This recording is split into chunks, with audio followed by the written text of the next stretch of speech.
Hey, by the way, tonight's game, New York wins that outright.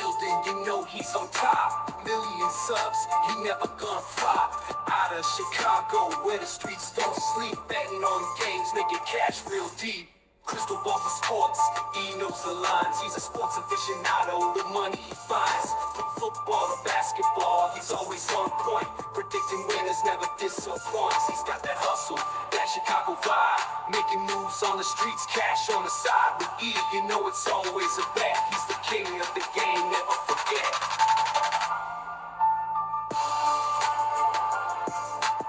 Hello and welcome to the Etoft21sports Show for September 16th. How is everyone doing? My name is Erik and I'm the man behind Etoft21sports. Absolutely loaded show for you today. My girl from Vegas, Lady D, is on. Her and I are going to look back at week 2, share our week 3 bets, and Gino will have his horse racing bet of the day. Before we get into all that, I'd like to say thank you to the sponsor of the show, ProphetX. Guys, if you're not using ProphetX, this is the future of sports betting, the peer-to-peer stuff. Here in Illinois, they're already charging us 25 cents as a tax for a bet. This is going to continue to happen across the United States, so we got to get to the peer-to-peer markets. Download the ProphetX app. Use promo code ETOFT21. That way they know old Uncle Rico sent you. Now, loaded weekend of horse racing. Let's see what our boy Gino has a cooking for us over at Parks this weekend. Saturday's a big day of racing over at Parks. It's the Pennsylvania Derby and the Cotillion. So you're going to see some of the better 3-year-old fillies from this division. This is going to go as race number 13 on Saturday. We're looking at the daily racing form past performances, drf.com. It looks like the one Scottish Lassie wants to be forward. The two Lacara want to be forward. We know both of these fillies. They're very fast. They're very talented. I just feel like they're going to impact each other, probably not let one another get away with an easy lead. If that happens, I feel like it's going to set up pretty well for the other top contender, and that's Good Cheer, who wants to come from off the pace a little bit. She was undefeated. She won her first 7 starts, and then in the Acorn, she had some trouble. She was well behind Lacara that day. And then she came back in the Alabama. She was a really good second. She ran her race. She was behind Nitrogen. She was getting to her. She was moved down to the inside. I think that'll set her up really well for this one, especially if you get, a horse like Dry Powder to also show some speed. There's a couple others in here who could be, forwardly placed. The 5 Not Too Late is stretching out from sprint races. Indy Bay could. So I just think they're going to be going fast early. I'm looking for the horses coming from off the pace. For me, that's the number 7, Good Cheer, 5-2 on the morning line. Anything, 2-1 or over is fair. I feel like the 4 could be an interesting horse at a price if she's able to sit back, maybe sit 3rd or 4th and not get caught up in that early battle. So best of luck playing the races this weekend at Parks on Saturday. Make sure to head to drf.com anytime you're playing the races. Make sure to give my boy Gino a follow at It's Me, Gino B. Him and I are going to give you a team-by-team preview on drf.com, game-by-game, on drf.com. That comes out, I believe, on Thursday night or Friday morning, so be on the lookout for that. Now, let's welcome this week's special guest from the sports betting capital of the world, Las Vegas, my girl, Lady D. Lady D, how you doing this evening, my friend? Great. What is going on, Erik? It's been a long time that I've been on a podcast with you. It's been a while, hopefully everything's good with you, in your crazy life. I appreciate you taking time to come on out. My neck of the woods, I live in the suburbs of Chicago. There's a weed dispensary, and they had their annual concert every year. That, like, last year they had Cypress Hill. This year they had Damian Marley, De La Soul the first night, and they had a Pink Floyd orchestra. And I'll be honest, where my townhouse is, I could walk out on the patio and I could hear everything fine. Sunday morning when I went on my run, like, it just reeked of weed in the air. It was so bad. It was so that happened was Saturday night. Today's Tuesday. I could still smell weed in the air on Tuesday. Wow. That must have been crazy. Just getting the contact high, dude. It was great. Like literally, breathing all the weed air, like that's what like literally like I'm like smelling myself going into work, making sure I don't like reek of like the ganj. Like it was bad out here. it was not me smoking. It's not me. Sports facts. I am no longer betting MLB. I am done with Yeah, MLB. me either. MLB, man. MLB has been shitty lately. Fucking Texans, man. Yeah, Texans game last night. Our boy TC, for the record, I am on edibles watching this show right now. Respect, my man. Respect. I have never done an edible. I want to make my own edibles. I want to do like the little brownies. I have so to just dispensary and just like make brownie edibles and then send it to everybody at work. I've never ever done an edible. I've never had I live a generic life. Like, I mean, like drinking and boozing, yeah, of course, but like, I mean, I've smoked before, but like I've never done an edible. Like just Johnny Square over here, man. Yeah, I haven't did edibles either. I smoked before, but every time I smoked weed, I always end up being sick. So I don't know. It's like I feel like it's always lace weed. I get so sick, so I'm like, nope. I don't trust nobody no more with no more weed. I am not smoking no more weed with nobody. We're gonna shift our attention. We're not here to talk about weed and our party habits. Let's go ahead. Let's look back at week 2. Do you have a takeaway or anything, something that kind of stood out to you for week 2? Oh my God, my takeaway. It has to be the Broncos in the Colts game. That was a crazy ending of the game. And Colts being, 2-0 since 2009? Isn't that crazy how now they're like 2-0 when Daniel Jones started to come in? I think it's kind of like it shows we don't need to rush these quarterbacks. Like Daniel Jones was rushed out there and he looked like shit. He gets with Shane Steichen, who has a great track record of developing these quarterbacks. And look what he did with Jalen Hurts. Jalen Hurts has his big burst with Shane Steichen. Justin Herbert had his big development with Shane Steichen. And now Daniel Jones looks great. I mean, for me, I have the Colts plus 400 just to win the South. And I think I'm at plus 2 something to make plus 250, plus 225 to make the playoffs. So I'm sitting great. I love what I'm seeing from Indy. And we had a comment earlier. My big takeaway, let's make some money, says fucking Texans, man. They suck. Live bet. In the league, LOO. That's saying a lot. This is my thing. Houston, 2nd and 1 from the 1 yard line. You've got Nick Chubb. You give him the ball once, fine. But then you're in the gun with Stroud. Like literally, what are you doing? Like, why aren't you going heavy set? Give Chubb the ball on 2nd down. Give the same look. Do the play action on 3rd down. Instead, you're in the gun, like with these weird rollouts. I have literally no idea what the OC of the Houston Texans is doing. They're all over the place. Like literally no clue. Then Collins makes this absolutely ridiculous catch on the opening drive for a touchdown. His next target, Stroud didn't even throw his way until the 3rd quarter. Again, what are we doing here? Through 2 weeks. 2 weeks. This is 2 games. Yep. Nico Collins, 14 targets, 6 receptions, only 77 yards. Compared to last year at this time, 18 targets, 14 receptions, 252 yards. Right. Drop off. When we talk about CJ Stroud, he ended week 2 ranked 31st in the NFL in QBR at 34.8, 25th in passer rating at 85. In 2 games, 1 touchdown, 1 interception. Houston's offense is flat out worse in the league right now. Everyone thought firing Slowick was going to fix it, but here we are. Now, if you want to play the offensive line, that's fine, but the offensive line was garbage last year too.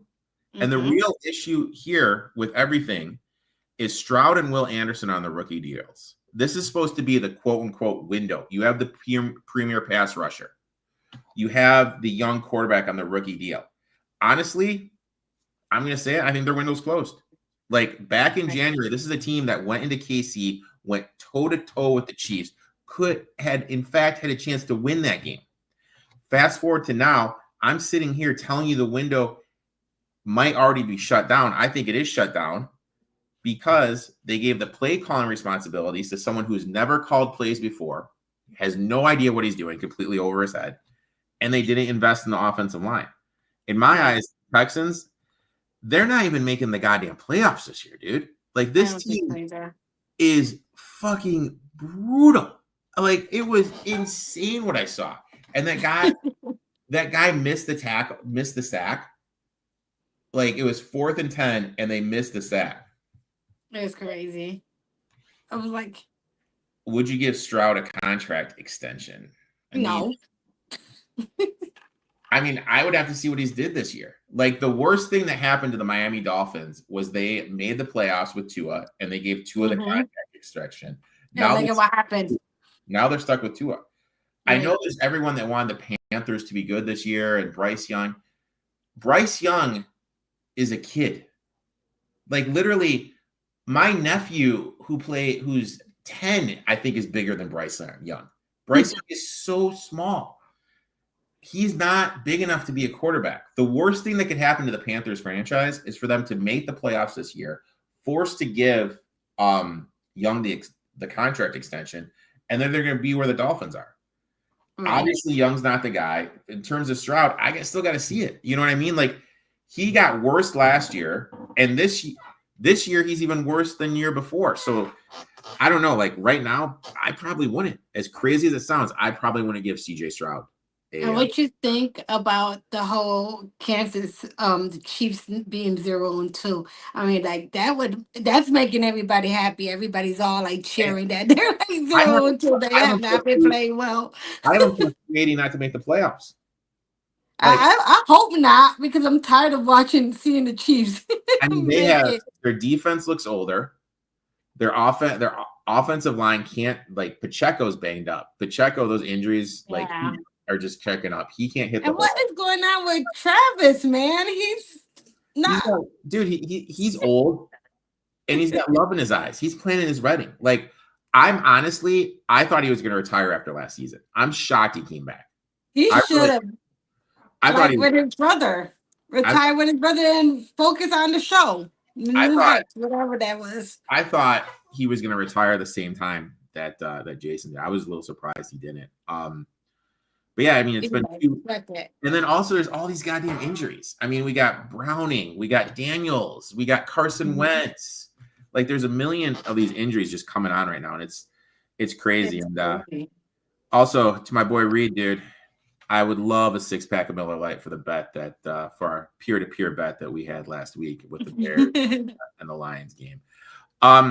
Let's jump right into it. Let's talk a little betting before we talk about the betting. We had a bad week in the show last week. Let's go ahead. Let's look back to see how we did last week.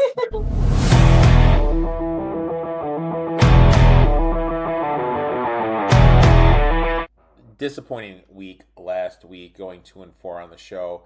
Tyler hit Bengals -3.5, lost the Texans -2.5, and Texas State +15. Old Uncle Rico hit the Packers -3, lost the Jets +7, and the Dolphins money line. For the show, we are 5-7. Rough week. Oh man, I hope I bring it in. I hope I bring some winners, because I have not been doing good lately.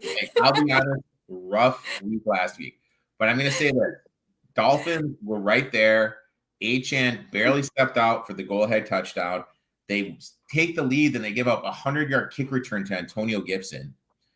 I'll make that bet 100 out of 100 times with the Dolphins. The Jets game was weird. Like, yeah, it was. They gave up the fumble, and then there was they were moving the ball a little bit on their first drive. Fields fumbled the ball when he was trying to make a play, got hit from behind, and then it was like they were completely shell-shocked. Like, completely shell-shocked. The wheels just completely fell off. Rough day for my Jets, but you know what? Got to have a short-term memory in this game. Let's move on. We each have 3 bets. And you, my friend, you are going to start us off. What is your first bet?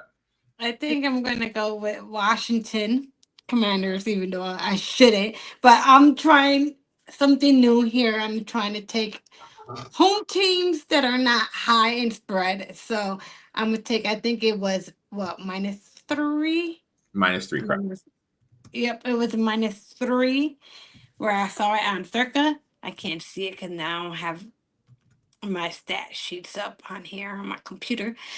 Well, it was when I seen it was -3. So I'm gonna take that. They're at home. They're like one and one right now. And damn, the Raiders are not that great, right? I mean, like, come on. See what happened when they was playing the Chargers? That was so crazy. That was a insane freaking game with the Gino last week Smith with the Raiders. was brutal. But I did have the live on that. I've been more focused on betting live lately. So like I had the live plus 11.5 on the Raiders. So I hit that. I'm like, yay. So yeah, I'm gonna go take Commanders number -3 because they're home. And Raiders have not been showing any capable Yeah, I mean, extended week 2, and the Commanders are an old team. I mean, they're really old. They looked old going into Green Bay last week. So, yeah, interesting let's spot. see at home. It's Short see week two for the Raiders. Raiders having to travel across the time from your neck of the woods out to the DC. So yeah, early start too. I see it with the Commanders. My first one, and this is your team, my girl. I'm going the Chicago. I can't I can't do the Bears. I can't. History tells us this is the spot where you want to back the 0-2 team. Since 2003, teams have started 0-2, 55.6% against the number in week 3. Teams coming off a 30-point loss, they cover 55% of the time the following week. When you got a team that is 0-2 straight up and 0-2 ATS going into game 3, they cover 60% of the time. Bottom line, the trends lead toward the Bears. Now let's look at the matchup. I hope so. The Giants average 7.8 yards per play against this Dallas defense. Dallas 28th overall in DVOA defensively, 28th against the pass, 25th against the run. Now look, they added Clowney off the street, but does that really move the needle with the pass rush? In my opinion, no. And Cooper Beebe, their center, is out. They're going to be forced to start Hoffman up front. This is going to be big for that Bears defensive line, which has been underperforming so far. On the flip side, Williams has struggled against pressure. He's abandoned his reads, looked to take off with his feet. Cowboys really, ever since they made that Parsons trade, aren't generating any pressure. Plus, Eberflus, former coach of the Bears, is now the DC of the Cowboys. Historically speaking, when he has gone up against Ben Johnson, when Ben Johnson was at Detroit and Eberflus was with the Bears, Johnson's offense averaged 29 points per game when they matched up with their old jobs. I think Chicago is actually going to have the advantage in the trenches. That's going to open up the run game, going to take some pressure off Williams, and allow this wide receiver group to make plays. Bland, their best DB, didn't suit up. It is weird because the GM is saying he's not going to play. Jones is saying he's going to play. So I really don't even know what is going to happen. Even if he plays, I don't think they're going to be able defensively to contain the Bears' weapons on the outside. This is the kitchen sink spot for the Bears. They are all in because the season's over. If the Bears lose here, the season is absolutely, positively over for them. So look, give me the Chicago Bears on the money line, my friend. Okay. Tell my love. I trust you. I was leaning to that, but I didn't want to touch it because I can't trust the Bears. I can't trust it. I can see my lovely. It's weird. Like we have Xfinity out here in Chicago. Works a champion all throughout the day, but as soon as I start live streaming, just goes to complete shit. Like complete shit from Xfinity. So sorry about that, guys. Next bet, and I know one of the people that always watches this is going to love this one. Tell us what your next bet is, my friend. 49ers money line -120. I'm loving this game right here. The 49ers are coming hot. They're playing hot. going to be at, let's see. They're playing at home, right? Yeah, they Right. are. Why is I can't see my? They're on fire. I'm loving how they're playing lately. So I'm take the money line and see what happens. My bad, y'all. I'm just fucking really tired today. That's fine. That game's interesting because the thing with the Cardinals, they've had 2 big leads in both games, and both And games they fall apart. they've opened the back door. To me, that shows a team that just doesn't know how to win. Now you're going on the road to play against the San Francisco 49ers, who have been the cream of the crop for this division. This is going to be, look, I know they got Mac Jones starting, but again, this is a situation that this team, that the Cardinals, like, that don't know how to win, is going into. This is going to be an absolutely tough spot for the Cardinals to go there and get the win. And it's already starting to move your way. We're already starting to see the 49ers be a -1.5, -2 favorite. Right. Here. So I like the read here. I mean, and if you really want to get sneaky with Survivor, you really, and I'm grinding out the circuit contest, like grinding it. Oh, you doing the circuit? The circuit? I always do the circuit. Always do the well, circuit. When you want to do it for real, look for me, because I'll be your proxy. I would have hired you as my proxy. Like I'll be your proxy. I'm playing way too for much next year for someone to be my proxy. Next year I'll be your proxy. I'll look out for you and do it for you. I just need to. Yeah, it's just, are the 49ers a team? Like I mean they're, but then again their schedule eases up. I don't know. I gotta figure out tonight who I'm doing. But I guess we survived the Cowboys. We survived the Cowboys. Me and my buddy who I do it with, we had the Cowboys last week. We got our lotto ticket with the Cowboys. You know, hopefully I had the Cowboys too. My next bet, my next bet, and I'm going back to my Jets, Jets. I'm locking in the Jets +7 here. First off, we don't know what's going on with Justin Fields. Even if Fields ends up being ruled out with concussion, I don't think the line's going to move that much. As long as it's 7, that's what I want in. We talk the trends. Teams that start 0-2 covering 55.6% of the time in week 3 jumps to 58.4 when they are underdogs. Teams coming off a 20-point loss, 55% against the following week. This is exactly the buy low spot I want for the Jets. Tampa's coming off a short week 2 after winning that game on Monday night. From a matchup standpoint, I think the Jets' offensive line actually holds up well and should be able to limit the Tampa Bay's pass rush. Todd Bowles historically has struggled against mobile quarterbacks. Even if Tyrod Taylor plays, they're going to run basically the same offense. It's going to be heavy RPO. I think the Jets are going to be able to move the ball. Baker Mayfield, banged up. Offensive line isn't fully healthy. Kristen Wirfs is still out. This is huge for a Jets defensive front, which is vastly underrated, which I think is going to be able to get to Mayfield. Now, let's not forget the Bucs secondary. It's a weak point. They really don't have anyone that can match up with Garrett Wilson. Parrish, who is their best cornerback, he plays the slot, and Wilson hardly lines up there. This is a mismatch game all over. Even though Tampa rates 2nd in DVOA against the run, they're just 25th against the pass, 19th overall. On top of that, when we take a step back, they beat the Falcons on a Younghoe Koo missed field goal. The Texans on 4th and 10 missed a sack that would have ended the game. This team could potentially be 0-2. They are, I have a site, I look for luck rankings. This team is the luckiest team in the league. Regression is coming. And guess which quarterback leads the NFL in turnover-worthy throws? Baker Mayfield. So, look, to me, gambling is all about buying low, selling high. Is there a team more overall value than Tampa right now? Is there a team? And the Jets are insanely looked down. Think how much the hype train switched. The Jets, after they beat the Steelers, after almost beating the Steelers, and then getting demolished by the Bills. They did a 180. They're at a low. I'm buying them. I'm selling Tampa.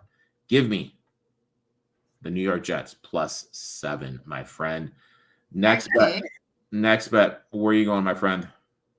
I'm going to take the Chargers -2.5.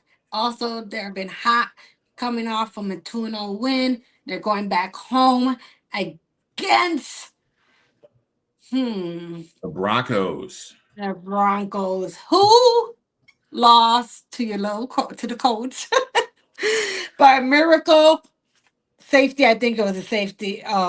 By a card that haven't been called for years. I didn't even see that. I know I had a Colts money line and I had a Colts +1. And when I saw they won, I'm like, yes, thank God they won. But that was a great way to end them to win with a call. A lot of people keep saying that it's rigged, but I mean, they hardly ever call that call. But I hit last weekend. I hit I hit the Chiefs +4.5 live. I hit the Chiefs money line live, but it's lost. I was able to get the Colts +6.5 live and the Colts money line live. So I mean, pre-flop was a brutal last week for me, but I was able to hit some live stuff, so that was good.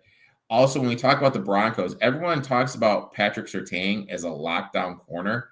His PFF grade, 64 out of 98. 64 out of 98. Now, in terms of Bo Nix, there are 32 starting quarterbacks in the NFL right now. Do you care to guess where he ranks? Probably 5th. 34th. 34th. So that means there are I was way fucking off. I was way off. But no, seriously, think about that. He is 34 out of 34 on PFF for starting quarterbacks. That is how bad Bo Nix, the golden child that everyone wanted last year, is playing. So, yeah. It sounds like Russell Wilson. Russell Wilson hasn't been. Oh my God. And I have no idea what the Bull was doing. What the fuck was the Bull doing last week? You're like cycling out. He was going everywhere. He was in. You're cycling out Dart and Wilson like it's going outside. Like literally, like what the fuck are you fucking doing? I don't know. And you're the one who's taking the 7 this week.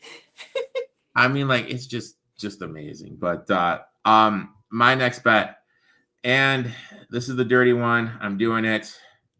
Okay. Tennessee Titans +3.5. Once again, buy low, sell high. My Colts. That's bold. My Colts, the blue horseshoe. I gave them out +400 to win the AFC.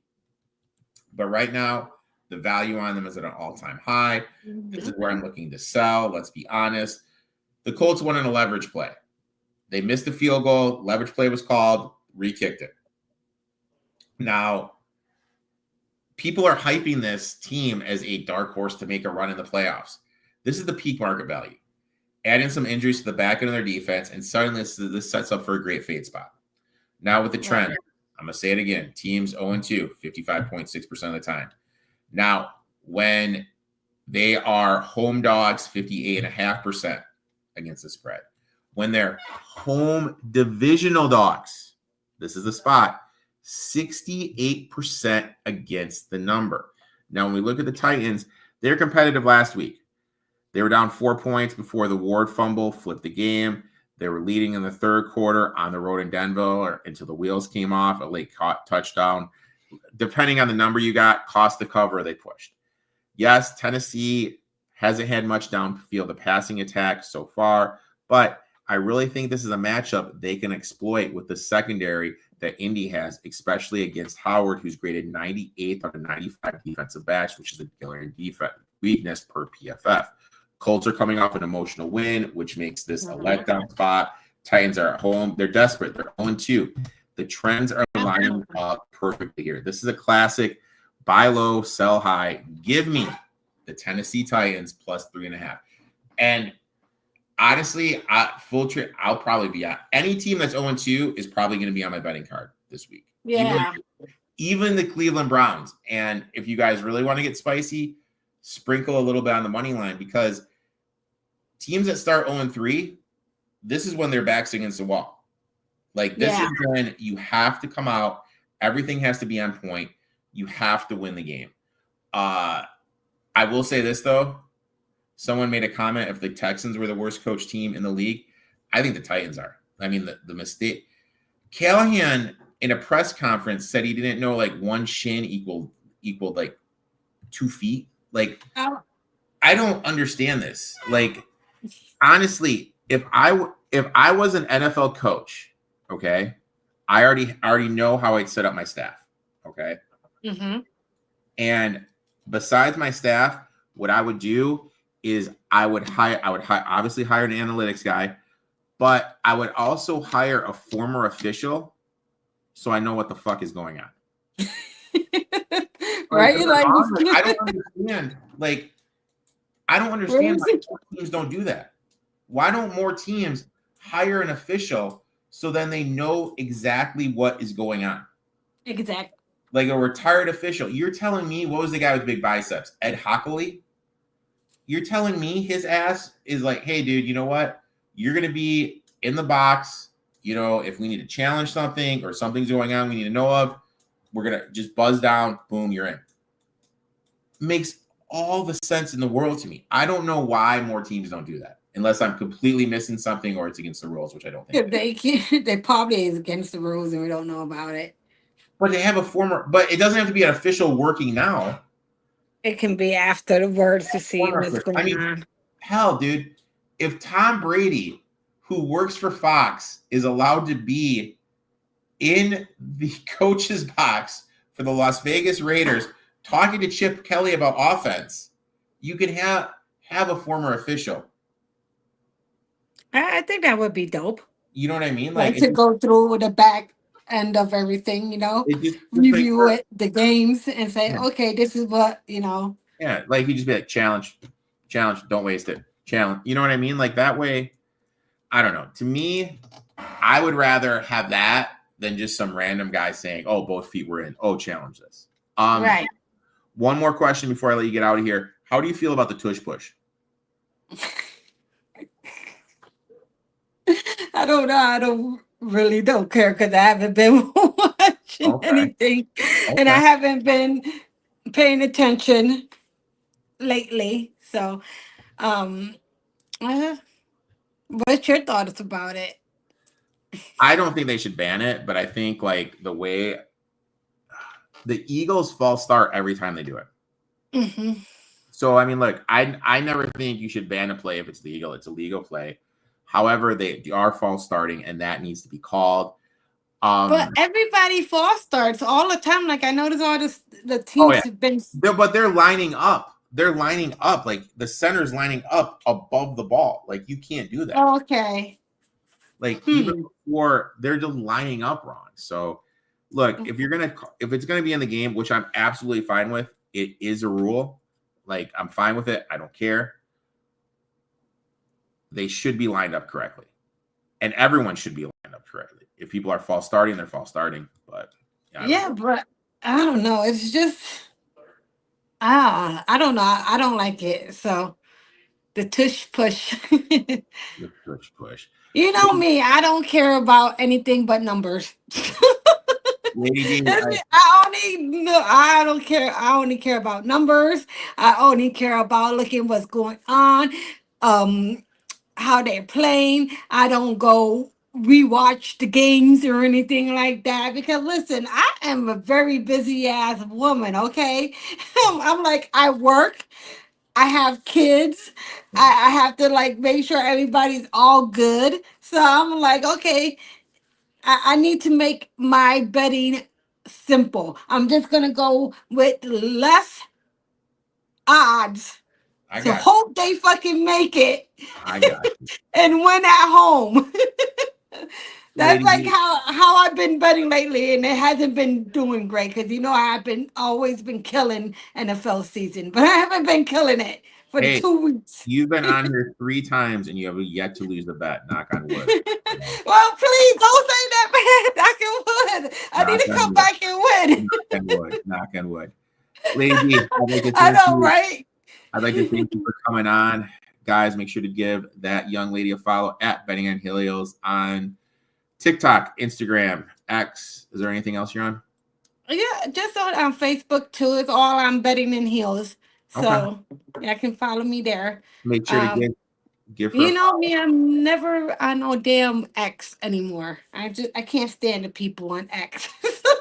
Stop going on I'll X. be honest, I'm there for the ride. I mean, some people crack me up. I just kind of smile. Make sure to give. Yeah, I just scroll and just be nosy and mind my business and go and post on my Instagram and my TikTok, y'all. Y'all see my pics on my TikTok and my Instagram.